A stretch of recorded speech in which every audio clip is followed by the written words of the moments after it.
もし無料で病気を治してあげると言われたらあなたは治療を受けますか？1932年、アメリカ・アラバマ州のとある村に住む貧しい農民たちはある光景を見るために集まっていました。視線の先にはきらびやかなステーションワゴン。数名の黒人男性たちが次々とワゴンに乗り込み、彼らは意気揚々と手を振るんです。実は彼ら、無料の医療提供を約束された選ばれしメンバー。医療に限らず送迎や食事、葬儀費用まで提供されるというあまりに好条件な契約に村中が羨望の眼差しを向けるんです。しかし彼らはこの時知りませんでした。自分たちが実験の材料だということ。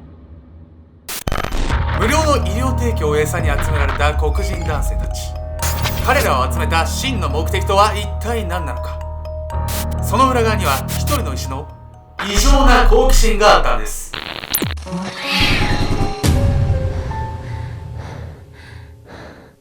おっさす iOS と Node.js エンジニア募集中です。ケンちゃんです。惚れ薬飲ませちゃうぞ。やみやみこです。本日ご紹介するのはアメリカで起きた人体実験についてなんです。これさ、無償でさ、医療を提供してあげてたわけでしょ。それからどう人体実験につながってくるわけ？まあね、ただより怖いものがないっていう、マジでこのことだなと思ったのと、この事件を通してね、なんかもう人権の大切さとかね、そういったものが守られていないとどうなるのかっていうのがね、非常に勉強になるような事柄なんですけれども、そもそも治療がね40年間も続くようになったのは一体なぜなのか。実はそこにはすごい身勝手な理由があったんです。突然の恩恵。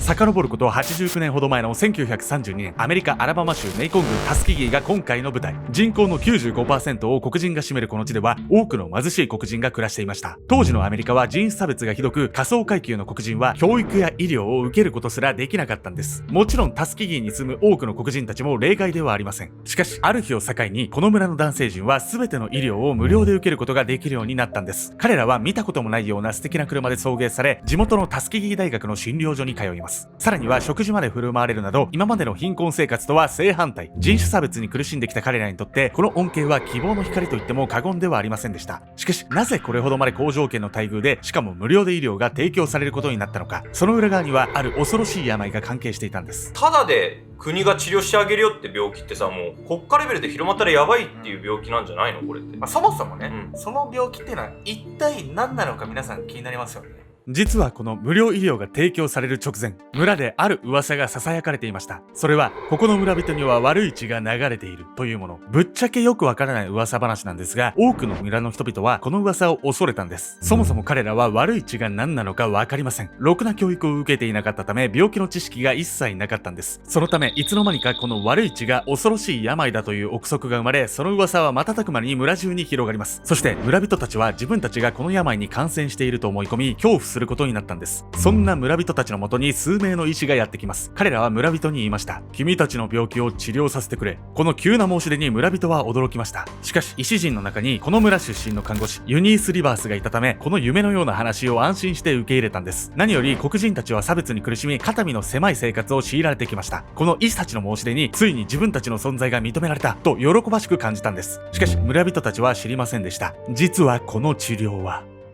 悪い血っていうのがその信憑性のない噂だったとしてもさ、何かしらの病気に村人たちはかかってたわけでしょ。それを無料で治してあげるっていうのってすっごくいいことなんじゃないの？おっしゃる通りでですね、村人たちはね、ある病にかかっていて、無償で受け入れるようにしたのはあるね、志ある人間のおかげなんですけれども、一体ね、その人物は誰だったんでしょうか。利用された黒人たち。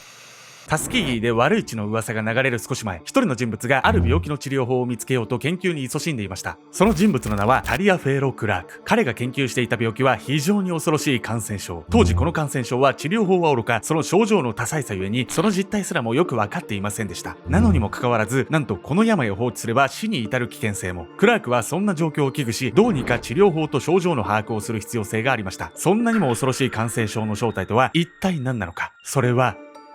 梅毒。梅毒ね、聞いたことあるんだけど、具体的にどういう病気って言われると分かんない。エイズとか、同じね、性感染症ってやつですね。このね、梅毒なんですけれども、一体ね、どれほど恐ろしい病なのか。メトラキーワード梅毒とは性的な接触や他人の粘膜や皮膚などと直接接触することでうつる感染症なんです。原因は梅毒トレポネ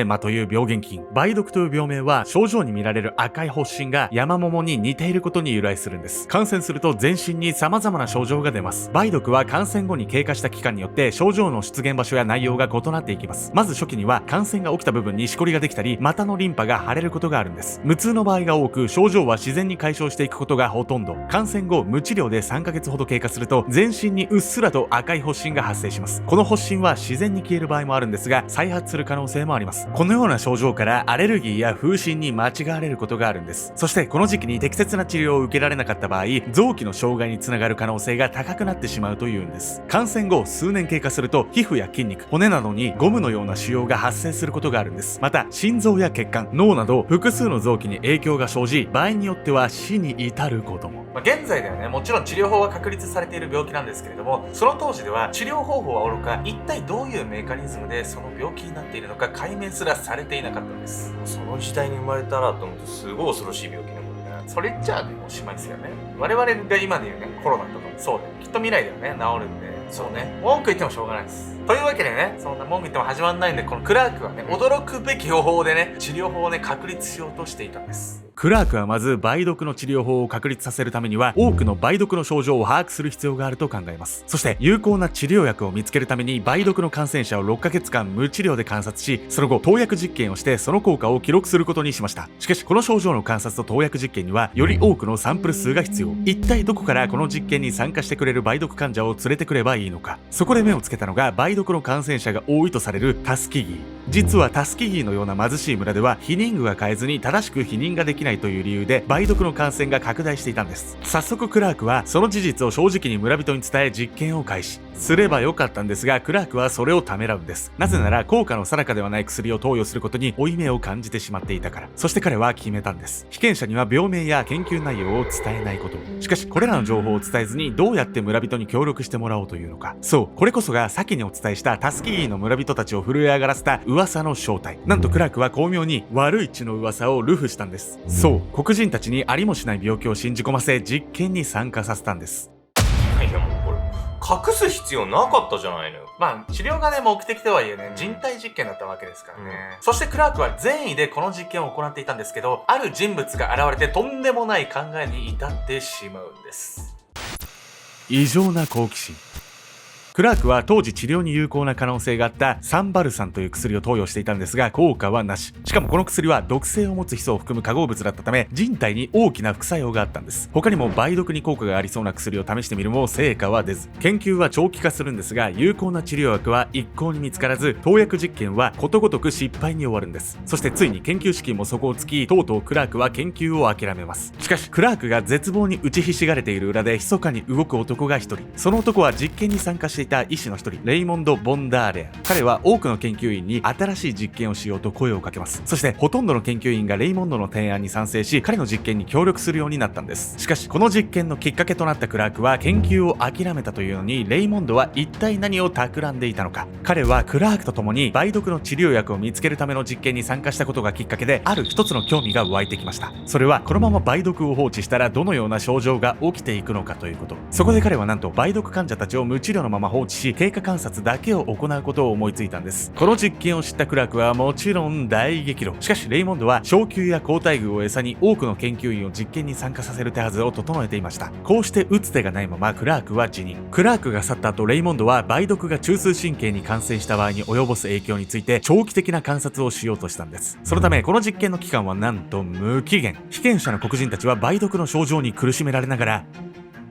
死ぬまで放置されたんです。最悪。でもこの人たちはさ、ずっと悪い血を治療してくれてるって思ってたわけでしょ。胸くそな集団じゃないこいつら。そうなんですよ。もう黒人のね、善意とか、社会的地位とかね、信頼とかね、そういうのにね、もうつけ込んでね、極悪非道な人体実験と言われても仕方ないことをやっていたんです。レイモンドの実験にはより多くの被験者が必要でした。というのも彼は梅毒が神経に及ぼす影響について感染者と非感染者の比較を行いたかったんです。そこで彼は元々の研究対象者を含めた村中の男性にさらに特別な治療プログラムを行うと公表しました。このプログラムに参加すると家族全員の食事や医療費まで無料にすると触れ回ったんです。クラークの行った医療プログラムの恩恵は被験者のみの対応だったため家族までも恩恵を受けられるのかと村人は大喜び。その多くがすぐにプログラムに参加しました。その数なんと600人。そのうち399人がすでに梅毒に感染していました。しかしレイモンドがここまでの恩恵を与える理由は何なのか。実はこの比較実験を行うためには全被験者に腰椎穿刺という腰に針を刺す激痛を伴う診察をする必要があったんです。もともと村人たちが知る悪い血の治療は点滴や注射程度だったので研究に参加していた男性たちは治療の変化に驚きます。多くの恩恵があるとはいえ不信感を覚えるものも現れました。そこで重要人物となったのが看護師のユニース・リバース。この人物は村の人々の信頼があることをいいことにそれにつけ込んでね裏で暗躍していった人なんです。信頼裏切るってですね、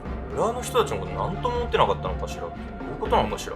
リバースはタスキー出身の黒人女性でした。そのため教育を受けていない黒人社会の方言や慣習に基づく住民感情などに精通していたんです。最初彼女は純粋に梅毒の治療法を確立したいというクラークの志に感銘を受けてこの実験に参加。しかしレイモンドにそそのかされたのでしょうか。すっかり彼の手先になってしまったんです。リバースは被験者が治療プログラムにネガティブになったり不信感を持っていることをいち早く察知。彼らが実験に前向きになるように一人一人と信頼関係を築いていきました。またこの実験は秘密裏に行われていたため担当医師が頻繁に変更になりました。そんな時にはリバースが被験者と新任医師の間の溝を埋め意思の疎通を図ったんです。被験者はいつしか診療所をミス・リバースの小屋と呼び彼女の言うことを完全に信じるようになります。そして実験が始まってから月日が経ち15年後の1947年アメリカ連邦政府がある発表をします。それは梅毒の治療にはペニシリンが有効であるということ。アメリカ連邦政府は様々な医療プログラムを準備し梅毒を撲滅するための緊急治療センターを設けたんです。もちろんこの治療センターはタスキギーの村人も自由に参加が可能。しかしリバース率いる非道な研究員たちは自分たちの患者がペニシリンの投与を行うことを妨害。なんと彼らが読み書きできないことをいいことに情報の遮断まで行ったんです。こうしてこの実験は1932年から長きにわたり続けられてきました。その期間なんと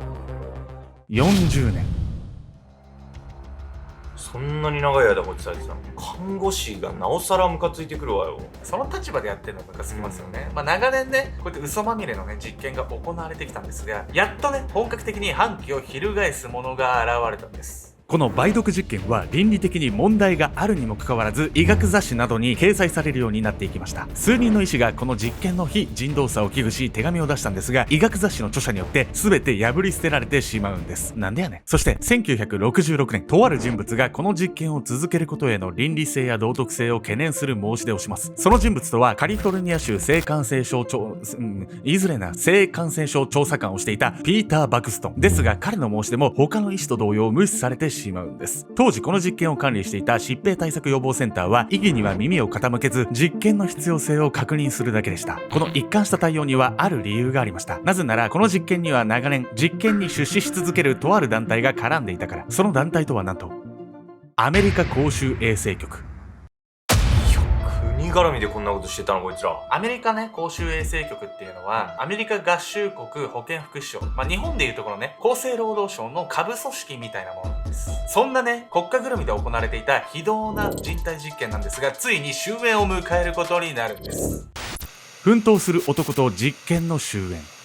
調査官バクストンがタスキギー梅毒実験の問題を訴え続けて6年もの月日が経った1972年バクストンは抗議の手紙を出しても上司に訴えても何も変わらない状況にうんざりしていたんですが突然あることを思いつきます。それはより多くの人々に真実を伝えることができる方法でした。バクストンはある会社を訪問します。そこは新聞社でした。そうマスコミに情報提供をすることで一気に情報を拡散することにしたんです。同年1972年7月25日まず真っ先に飛びついたワシントン DC に拠点を置く保守系日刊誌ワシントンスター紙が記事を新聞に掲載。そしてその翌日地方紙でありながらもアメリカを代表する新聞ニューヨークタイムズが一面に記事を掲載します。こうして非道な梅毒実験が国際的な注目を集めることになりました。その結果もちろんこの実験は痛烈な批判を浴びることに。こうして長きにわたった実験は終了。被験者であった黒人男性たちはこの時初めて自分たちが利用されていたことに気がついたんです。そしてこの事実が白日の下にさらされて5年後の1997年5月16日タスキギー梅毒実験の被験者に対してある人物が謝罪を行いました。その人物とは当時のアメリカ大統領ビル・クリントン。しかし謝ったからいいという話ではありません。この梅毒実験の結果、最初の感染者399人のうち28人が梅毒、100人が梅毒の合併症によって亡くなりました。彼らの配偶者40人にも感染が確認され、なんと19人もの子供たちが先天梅毒を持って生まれたんです。そして40年間の実験を経て生き残ったのはたったの72名。多くの尊い命が身勝手な実験によって失われたんです。タスキギ梅毒実験が暴露されたことで、黒人社会がアメリカ政府に寄せていた信頼は深刻な形で裏切られました。この実験によって黒人らの医療への信頼度の低下や健康診断への恐怖感は高まってしまったんです。そして結果的に黒人男性の45歳時点での平均寿命が 1.4 年も減少してしまいました。我々が普段受けている医療の進歩の裏側には多くの犠牲者がいることも事実。もしかするとこの現代においても私たちの知らないところで実験は行われているのかもしれません。